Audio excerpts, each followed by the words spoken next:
Christian Vincent, merci d'avoir accepté ce mot à mot pour des mots de minuit, nouvelle formule.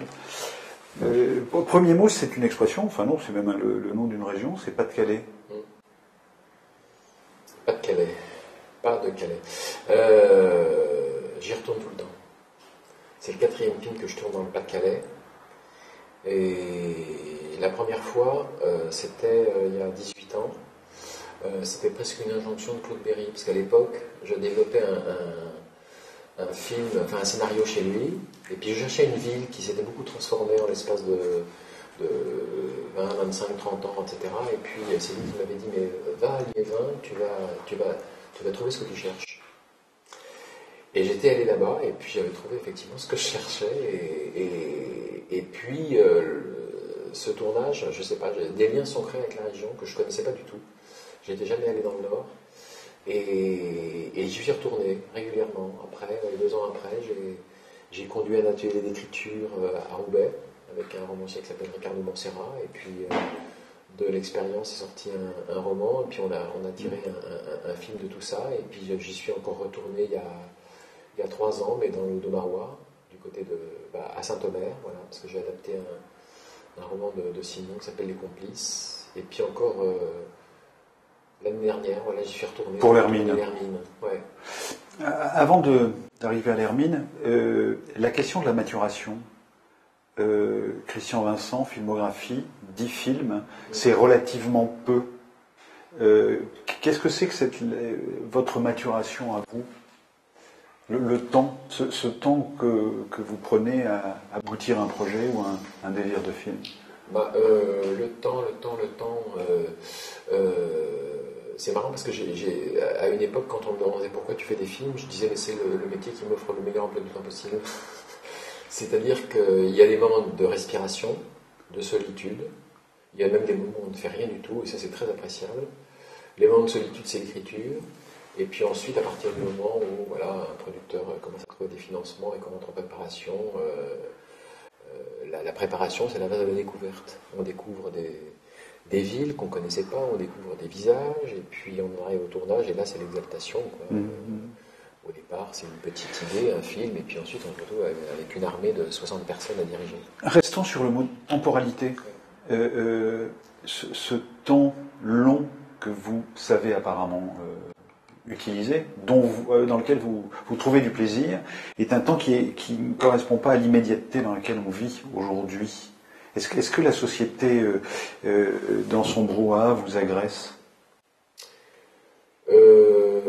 J'ai parfois l'impression de vivre, parfois, avec la société, en tout cas avec un monde du cinéma. Mais en même temps, ce temps, j'ai pas complètement prise sur lui. 10 films en 25 ans, c'est aussi des périodes pendant lesquelles je n'ai pas tourné. Il m'est arrivé pendant 5 ans de ne pas faire de film parce que voilà, on ne trouvait pas les financements, et là, le temps on n'a aucune prise sur lui. Autrement, ce côté comme ça frénétique, moi j'en subis les conséquences, parce que mon métier a beaucoup changé en l'espace de 25 ans. J'ai eu la chance de faire un premier film qui a été un succès, et je racontais ça encore hier à quelqu'un qui n'en revenait pas. La meilleure semaine d'exploitation de La Discrète, c'était la 9e semaine. C'est-à-dire que l'exploitation du film s'est faite sur une très très longue période, alors que maintenant c'est absolument impossible. Donc de ce rapport-là, mon métier a considérablement changé, parce que maintenant la carrière d'un film se fait sur 3, 4, voire 5 ou 6 semaines dans le meilleur des cas. Ça vous rend triste? Oui, bien sûr, ça me rend triste, oui. Alors c'est lié à plusieurs phénomènes.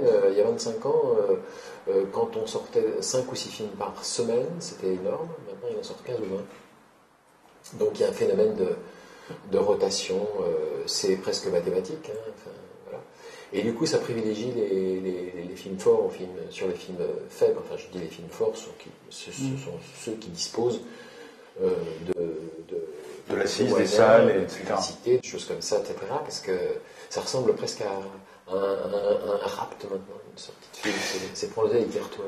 L'Hermine, c'est le mot qui viendrait maintenant, mais un mot sur le film. Quel est le compartiment du jeu, si on parlait comme dans le sport, quel est le compartiment du jeu qui vous intéresse le plus, alors qu'on a l'impression que quand on quand on regarde le film, que ce soit en termes de casting, de scénario, de mise en scène, de réalisation, de montage, on est surpris de la qualité intrinsèque de tous ces compartiments du jeu. Qu'est-ce qui fait que vous ayez cette capacité d'être remarquable partout, au premier sens du terme? C'est parce que je pense que je fais mieux mon métier qu'avant. Et je prends plus de plaisir à faire des films qu'il y a 20 ans, 25 ans. C'est étrange, hein. J'apporte un soin beaucoup plus attentif. Moi, j'ai l'impression, quand je me retourne un petit peu en arrière, que mes premiers films étaient un peu bâclés. C'est-à-dire que moi, je viens d'un milieu qui n'a rien à voir avec le cinéma. Quand j'étais adolescent, quand j'avais 20 ans, j'étais un cinéphile, comme beaucoup de garçons de mon âge, un petit peu. Mais pour moi, le monde du cinéma, c'était un monde inatteignable. Et quand j'ai écrit mon premier scénario et que j'ai réalisé mon premier film, ça me semblait tellement difficile que j'ai eu l'impression en arrivant sur le tournage que l'essentiel était fait, que le plus dur était fait, alors que pas du tout. Ça commençait. Allez, pour le plaisir du souvenir, la règle du jeu? Oui. Alors la règle du jeu, c'est marrant parce que la règle du jeu, j'en ai parlé à mon actrice, Cissé Knudsen. Parce que quand on préparait un petit peu le film, c'est-à-dire elle était venue à Paris. C'est le film déterminant pour vous, hein. Oui. Et c'est marrant que vous en parliez parce que j'ai évoqué ce film à cette actrice danoise qui ne le connaissait pas parce qu'elle me posait des questions sur son personnage. Et je lui ai dit, il y a peut-être un film qu'il faudrait que tu vois, c'est un film français de Jean Renoir qui s'appelle La règle du jeu, parce qu'il y a un personnage dont tu pourrais t'inspirer. Et c'est le personnage qui est joué par Nora Gregor dans le film, parce que cette femme vient de l'étranger, elle vient d'Autriche, dans un pays qui est la France, elle se marie à un homme, etc. Et parce qu'elle est gentille, parce qu'elle est attachante, pleine de... Bon, voilà. Elle rencontre un homme, André Jurieu, qui est aviateur, et lui croit que ces marques d'amitié sont des marques d'amour. Et dans mon film, il arrive à peu près la même chose à Fabrice Lucchini, et je lui avais dit ça, voilà, regarde ce film, regarde cette femme, ça peut te servir d'un modèle. L'Hermine. L'Hermine, c'est le titre du film, et il m'est venu tout de suite, dès le départ, parce que j'aime bien les titres courts, et puis je trouve que c'est un très joli mot, l'Hermine. Donc moi, je suis assez fier d'avoir fait un film qui s'appelle l'Hermine, parce que voilà, c'est la fourrure, et puis en même temps, c'est le col que portent les magistrats, parce qu'un film est toujours, dans un premier temps, associé à un visuel. Et moi, je voyais vraiment, c'est comme si j'avais une espèce d'image de l'affiche. Je voyais Fabrice Lucchini avec le manteau rouge et le col blanc d'Hermine. Lucchini, forcément, mais avant Lucchini, j'aurais pu mettre amitié, peut-être. Fidélité, en tout cas, à l'acteur, la discrète, évidemment. Comment on tient cet homme-là aujourd'hui? Comme avant. C'est-à-dire qu'il a changé, il n'a pas changé. Il n'a pas changé dans le travail. C'est exactement le même comédien que j'ai connu quand on a tourné La Discrète, et presque le même comédien que j'ai connu quand j'ai fait un court-métrage avec lui quand je sortais de l'IDEC en 82.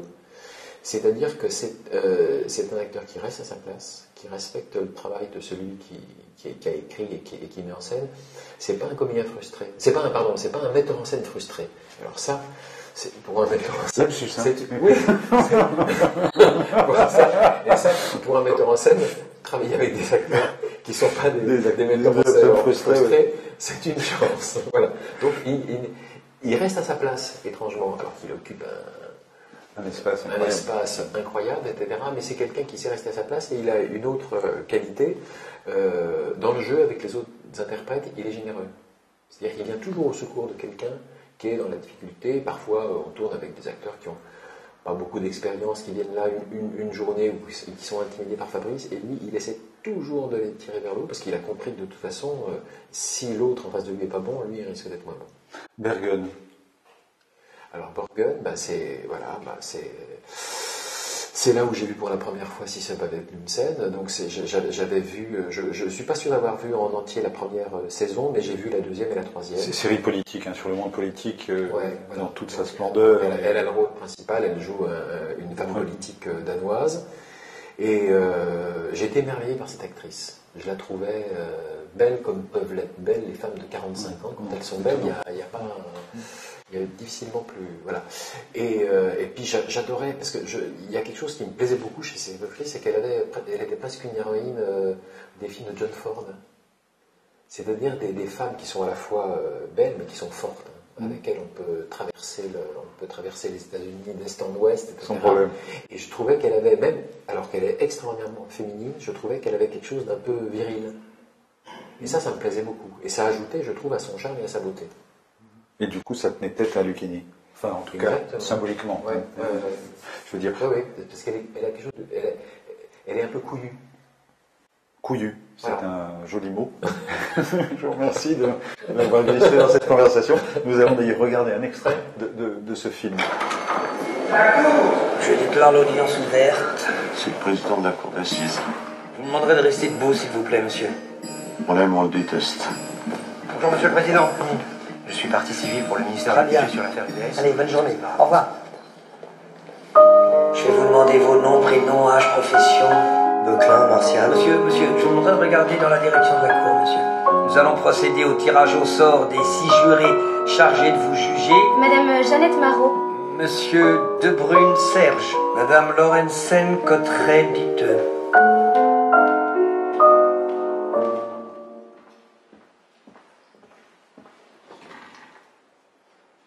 On n'a pas le droit de parler du procès en dehors du palais de justice. Et le président, on a le droit d'en parler? Je vais pas foutre ma merde, mais en tout cas, il paraît que c'est une sacrée poule vache. Pourquoi vous dites ça? Quand vous êtes venu à Sainte-Mère, vous saviez que c'est moi qui présidais? Ah non, je ne savais pas. Ça vous vient d'où? Cette écharpe rouge. Toujours le rouge. J'ai jamais su m'habiller. Alors cette écharpe, c'est une manière de m'éviter tout effort vestimentaire. Ma vie, c'est elle qu'on regarde, c'est pas moi.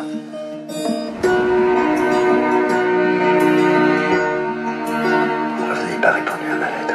C'est difficile pour moi de... Qu'est-ce que tu veux que je réponde? Que je te manquais, je crois. Que je te manquais beaucoup. As they say. Le mot est cour d'assises, puisque essentiellement, ce film se tourne dans une cour d'assises. Et si on décline par fragments, idée, scénario. Alors, au départ, il y a l'idée de faire un film avec Fabrice Lucchini. Voilà. Mon producteur rencontre Fabrice sur un autre projet, enfin sur un autre film, etc. Gemma Bovary, il sympathise, il parle de moi, et il dit ça serait pas mal si vous vous retrouviez sur un projet, etc. Et Mathieu m'en parle, et je lui dis, ben oui, je demande pas mieux, mais est-ce que tu as un sujet, etc. Et je suis un grand amateur de Simenon. Donc j'ai lu pratiquement tous ses romans. Que vous avez adapté pour France 2. Et il était fasciné par le milieu judiciaire, enfin les avocats, les magistrats, etc. Et à un moment, j'avais eu l'idée, alors c'est une idée que je n'avais pas développée, mais de faire un film autour d'un personnage qui serait président de cour d'assises. Parce que la cour d'assises, c'est un endroit qui m'intéresse souvent, je détermine mes sujets en fonction des lieux. Parce que dans une cour d'assises, dans un procès d'assises, dans les tribunaux de manière générale, en fait, ce sont des endroits de la société où des gens qui n'auraient jamais dû se rencontrer se rencontrent. C'est-à-dire qu'on est quand même au cœur de la diversité de ce qu'est la France, quoi. Enfin, tout simplement parce qu'on trouve des gens qui viennent de tous milieux et de tous horizons. Et il y a peu d'endroits en France comme ça où on peut faire ces croisements-là. Et moi, ça m'intéressait. En plus, c'est un lieu de parole. Parce qu'on dit qu'un procès en assises, ça repose sur l'oralité des débats. Donc moi, c'est quelque chose qui me parle toujours. J'adore entendre les gens parler. Et puis j'adore les accents, j'adore les provenances diverses, etc. J'aime bien mélanger tout ça. J'adore, par exemple, tourner des scènes avec un président d'un côté. Bon, alors lui, il a la maîtrise du langage, du savoir, etc. Qu'est-ce que ça donne une discussion, un jeu de questions-réponses avec des gens qui ne maîtrisent pas ce langage-là? Est-ce qu'il se met à leur niveau? Est-ce qu'il reste à son niveau, etc. Toutes ces questions-là m'intéressent. Et encore une fois, en choisissant un tribunal, une cour d'assises, c'était aussi pour moi l'occasion de montrer la France. Parce que la France, elle est présente dans les tribunaux, avec tous ses problèmes, toute sa diversité, etc. J'aime bien ces endroits-là. Il y a une scène remarquable dans le film, hein, dans ce café où, à un moment, il y a une discussion entre deux personnes d'origine maghrébine. Hein, et là, pour le coup, une femme vient accompagnée de sa cousine après avoir eu l'autorisation de son mari. Et le vieux monsieur maghrébin bon, prend la défense du mari qui a bien raison de surveiller ça. Ça, vous réussissez en 1 minute 30. Ah, je tenais énormément, moi je tenais beaucoup à ce que dans les jurys, il y ait effectivement deux jurés venant du Maghreb, une qui vient du Maroc et puis l'autre, je crois aussi, il est marocain, et je voulais cette confrontation-là. Alors je viens mais j'adore ce moment-là dans le film. Ah oui, c'est une pépite, c'est un beau mot ça aussi. Pour rester sur ce terrain-là, casting, donc le monstre, sacré, enfin le monstre, Lucchini, un monstre, Babette... Cisse Babette Knudsen. Cisse Babette Knudsen, voilà, je finirai par y arriver. Et puis à côté de ça, une palette extrêmement large en termes de comédiens. Comment vous les avez trouvés? D'abord, moi j'ai une obsession, c'est trouver des gens qui ne se ressemblent pas physiquement. Je souffre d'un phénomène j'ai du mal à identifier des fois les visages, j'oublie, j'ai une mémoire assez déficiente comme ça des visages, je crois des gens qui me connaissent et que je ne les reconnais pas. Et puis, dans les films par exemple, moi j'ai du mal à parfois, par exemple quand je vois un film tourné en Afrique ou tourné en Asie, il me faut une demi-heure, 3/4 d'heure pour identifier les personnages, etc. Donc moi j'ai cette espèce d'abord d'obsession, et vraiment c'est vraiment un point de départ, de trouver des gens qui sont très différents des uns des autres. Moi ce que j'aime d'abord, c'est faire des découvertes. Par exemple, moi en tant que spectateur au cinéma, je vais parfois voir des films pour retrouver des acteurs que j'aime. Voilà. Bon, très bien. Mais j'aime aussi énormément découvrir de nouvelles têtes. Et moi, je me mets à la place du spectateur aussi. Voilà. J'aime à la fois travailler à partir d'acteurs connus, identification, identification, et puis tourner avec des gens que le public ne connaît pas, quoi. Quel que soit le niveau de notoriété des acteurs. Alors j'aime ça, j'aime ce travail, et puis j'aime aussi confier des rôles importants ou pas à des gens qui n'ont pratiquement aucune expérience, parce que c'est encore une fois une manière différente de travailler. Ce qu'il y a de pire dans un tournage, c'est la routine. C'est faire tous les jours la même chose. Alors que quand on tourne avec des non-professionnels, on est obligé, et on met l'acteur principal, en l'occurrence Fabrice Lucchini, dans une espèce d'inconfort. Je ne parle pas de mise en danger, parce que j'ai horreur de cette expression, on se met en danger, mais une espèce d'inconfort, et souvent les acteurs aiment bien, parce qu'eux non plus n'aiment pas tomber dans la routine. On ne tourne pas avec une actrice de la comédie française, parce qu'il y en a une dans le film, la jeune avocate, comme on tourne avec une dame qui habite le Nord-Pas-de-Calais et qui n'a jamais voulu être actrice. Et ça, j'aime bien, mais c'est parce que j'aime la diversité. Le résultat est assez étonnant d'ailleurs. Montage, donc on a parlé du scénario, on a parlé du casting, le montage. Alors le montage, c'est l'épreuve. C'est le moment le plus difficile, c'est là où on est confronté à ce qu'on a fait. Quand j'étais jeune, quand j'étais à l'IDEC par exemple, après avoir fait mes études, j'ai fait un film de fin d'études et ça m'a découragé. Je me suis dit jamais je ferai ce métier-là parce que l'écart entre le film que j'avais rêvé et le film que je montrais à mes camarades, il était énorme. Et au montage, c'est ça qu'on mesure, c'est-à-dire l'écart entre ce qu'on a rêvé de la scène et ce qu'on a fait, quoi. Et c'est le moment où, c'est le moment de vérité, parce que avant d'avoir vu le film dans sa continuité, c'est-à-dire le premier bout à bout, on ne sait pas à quoi le film ressemble. Et le jour où on se projette en salle de montage avec le monteur, le film dans la continuité, je peux vous dire que je suis comme ça. C'est le moment le plus difficile. Sur celui-là, l'écart, il était comment? Moi, ce qui me rassure dans mon métier... Il a déjà été primé ce film, hein, donc... Oui. J'ai l'impression que j'arrive à diminuer ce rêve que j'ai, et puis ce que j'arrive à faire. Et parfois, même des fois, je suis surpris, c'est mieux que ce à quoi je m'attendais. Par exemple, la scène avec les témoins, c'était pratiquement pas écrit dans le scénario. Et ce que j'ai réussi à faire avec ces noms professionnels est allé au-delà de ce que j'espérais.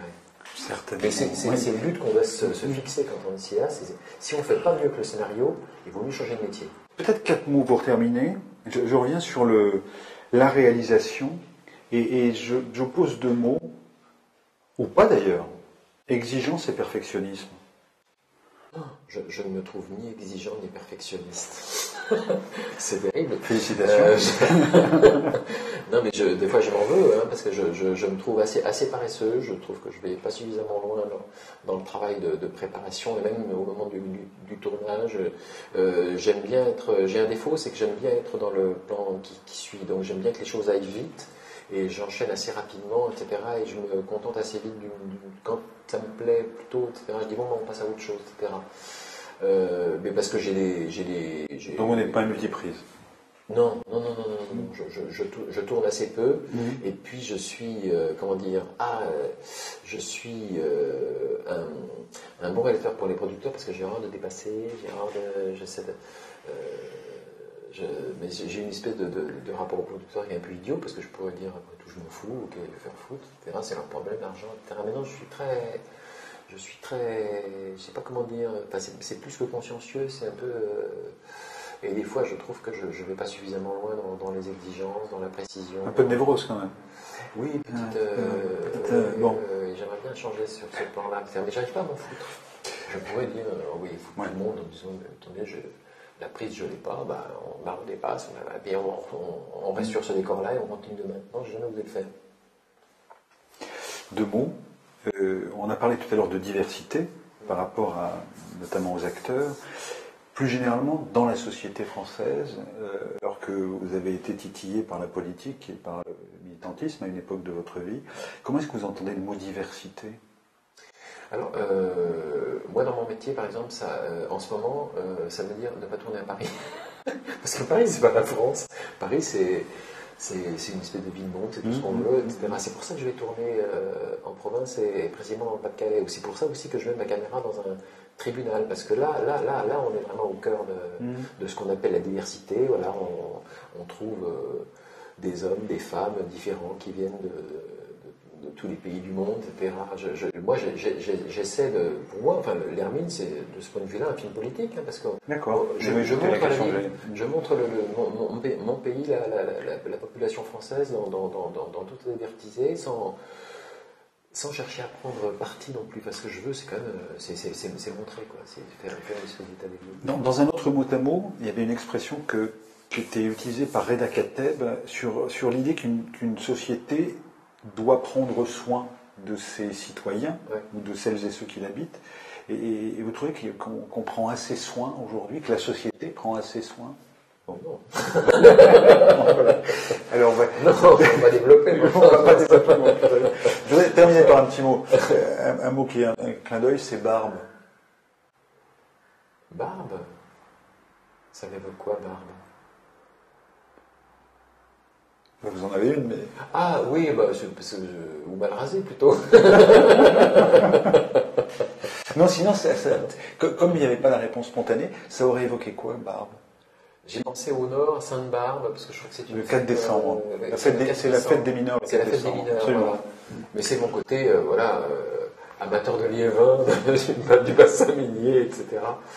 Non, mais c'est vrai que Mais là, je vais retourner faire un film dans le Nord.